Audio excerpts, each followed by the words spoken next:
Il y a une histoire qui m'a frappé en fin de semaine dans les journaux de l'Empire québécois. C'est une poursuite contre une dame qui s'appelle Suzanne Bertrand. Une poursuite intentée par 2 hommes musulmans.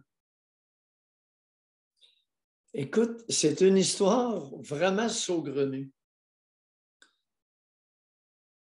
Deux hommes achètent une propriété de 3 femmes, 3 sœurs.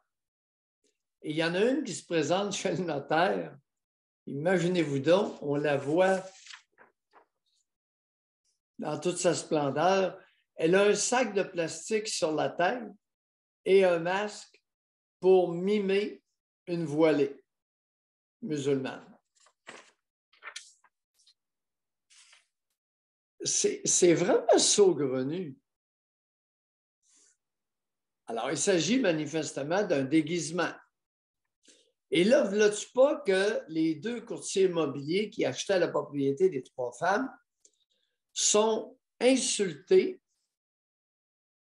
très insultés et heurtés dans leur dignité et croyances religieuses. Mais ils ont signé le contrat d'achat. OK. C'est le notaire. Fait que Farouk et Ahmad signent le contrat et poursuivent la dame de 75 ans, Suzanne Bertrand, devant les tribunaux pour réclamant la somme de 25 000 $. Vous savez, c'est une cause à suivre. C'est vraiment une cause à suivre devant les tribunaux. Il ne faut pas l'échapper, celle-là. Vous savez, je vais vous mettre en parallèle une autre histoire. Barbada. Barbada, c'est une drag queen. Alors, c'est un travesti. C'est un homme qui s'habille en femme de façon exagérée. C'est un travesti qui lit des contes à des enfants dans une bibliothèque.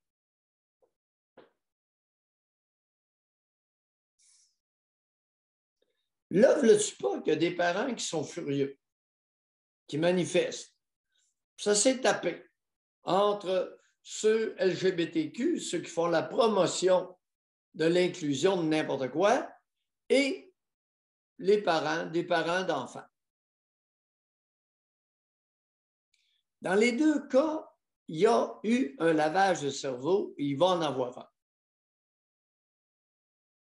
Il faut être bien conscient de ce qui se passe. Dans le cas de Farouk et d'Ahmad, c'est évident qu'ils ont le cerveau lavé comme il faut par leur religion. Vous savez, Farouk et Ahmad, ce serait grand temps qu'au Québec, vous compreniez que la religion, pour nous, c'est du folklore. Si vous êtes insulté, très insulté, et heurté dans votre dignité parce que vous avez le cerveau lavé, ça, là, c'est just too bad. Vous avez le cerveau lavé, vous allez vous le faire dire, cette dame-là, pour X raisons, vous a confronté avec votre folklore. Bon, elle vous a dit clairement, votre folklore, je n'en ai que cirer. Bon, par contre, dans le cas de Barbada, la travestie qui lit des contes aux enfants, là, Barbada, elle sélectionne ses contes. Écoutez bien ça, les amis. Elle sélectionne ses contes sur la diversité, la différence et l'inclusion qui s'adresse aux tout-petits. Quand on parle de tout-petits, on parle de quel âge? À quel âge ont les enfants qui se font raconter? On s'entend que se faire raconter des histoires, là, on ne parle pas de 12 ans, là. Fait que ça doit être primaire. Dans une bibliothèque. OK. J'ai l'impression que c'est petit pour vrai. Ça OK. doit être... Écoute, ils ne le mentionnent pas. OK. C'est des contes pour enfants, donc c'est du 3, 4, 5 ans. OK. Qui, à leur insu, se font laver le cerveau, comme les enfants musulmans se font laver le cerveau par leur mère. Puis ensuite, ils amènent ça à la mosquée. Bon. Puis les écoles coraniques, puis Alouette. Lavage de cerveau. Est-ce que c'est dans l'intérêt des enfants de se faire lire des contes par Barbado? Est-ce que les enfants ont besoin de ça? D'être marqués dans leur imaginaire, dans leur psyché, par un homme qui se déguise de façon caricaturale en femme. Est-ce que les petites filles ont besoin de ça? À vous de répondre. La question, c'est ça. Est-ce que les enfants ont vraiment besoin de se faire laver le cerveau par une religion, quelle qu'elle soit? Vous savez, que ce soit religion ou idéologie, un lavage de cerveau, c'est un lavage de cerveau. D'ailleurs, on va y revenir incessamment, parce que Loïc Tassé se fait aller la plume pas mal fort ce matin dans les journaux de l'Empire québécois. Et son dernier paragraphe est éloquent. Malheureusement, le monde est entré dans une lutte à finir entre démocratie et dictature. Ça, ce sont des idéologies. Mais avant que, je ne sais pas si vous voulez continuer dans l'article de Loïc Tassé là, que j'ai lu, mais demain. Par rapport aux drag queens, là, oui. Parce qu'il y a tellement une différence, je trouve, de, tu sais, quand ça a été question de parler de l'homosexualité, tu sais, ça, c'est un homme qui aime un homme, une femme qui aime une femme. Mais là, on est rendu dans la caricature. Drag queen, c'est ça. Puis drag queen, c'est un homme qui, c'est ça, qui caricature la femme. Pour la fillette aussi, ça dit quoi, ça? L'image de la femme telle qu'illustrée par l'homme qui se déguise en femme de façon extravertie.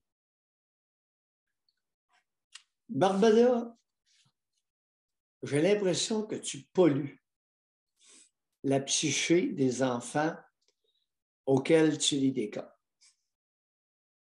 De la même façon que les grandes religions polluent l'esprit, polluent la psyché et privent ceux qui ont le cerveau lavé d'une partie de leur capacité psychique. Entre autres, l'autocritique et le sens critique. Farouk et Ahmad, je m'entends vous le dire, même si vous gagnez votre poursuite, vous allez perdre. Parce que au Québec, les Canadiens français ont transcendé le lavage de cerveau en grande partie, le lavage de cerveau imposé par le catholicisme. Pensez-vous que vous allez arriver en arrière, puis vous allez nous mettre à quatre pattes comme vous autres, vous le faites? Non. Vous avez le droit de vous mettre à quatre pattes, on ne vous empêche pas. C'est votre folklore. Barbada, tes niaiseries dans des clubs, est-ce qu'on va t'écœurer dans ton club quand tu fais tes spectacles? Non. Ça, c'est autre chose, ça. Tu as le droit. Ceux qui sont amateurs de ça, ils ont le droit. Ils payent en plus pour aller les voir en spectacle. Ça les regarde. Moi, je n'ai rien contre ça. J'ai rien contre les drag queens.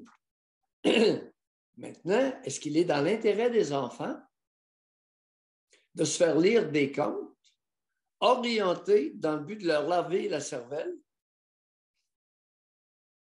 par un homme caricaturant une femme? Est-ce qu'il est dans l'intérêt des enfants? Expliquez-moi ça. Expliquez-moi la grandeur du psychisme humain des fervents croyants. Il va falloir vous lever de bonne heure parce que le psychiatre et le psychanalyste, c'est moi. Puis Doc, aussi, il y a un autre point, là. On revient aux enfants qui ont imposé ça. Puis le message, c'est quoi? Il ne faut pas juger. Hein? Il faut que tout le monde s'aime, tout le monde est différent.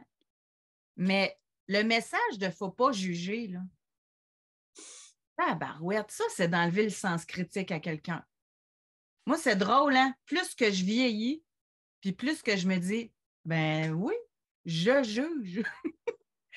Et j'ai le droit de ne pas être d'accord avec tout, puis tout le monde, puis d'avoir ma propre pensée critique. Mais ça vient de la religion possiblement aussi, mais c'est d'enlever tout ça. C'est pas beau de juger. C'est pas beau de juger les autres. Ben, c'est parce que si la personne n'est pas correcte, j'ai le droit de juger. Hein? C'est tout ça, là. C'est une forme d'écrasement.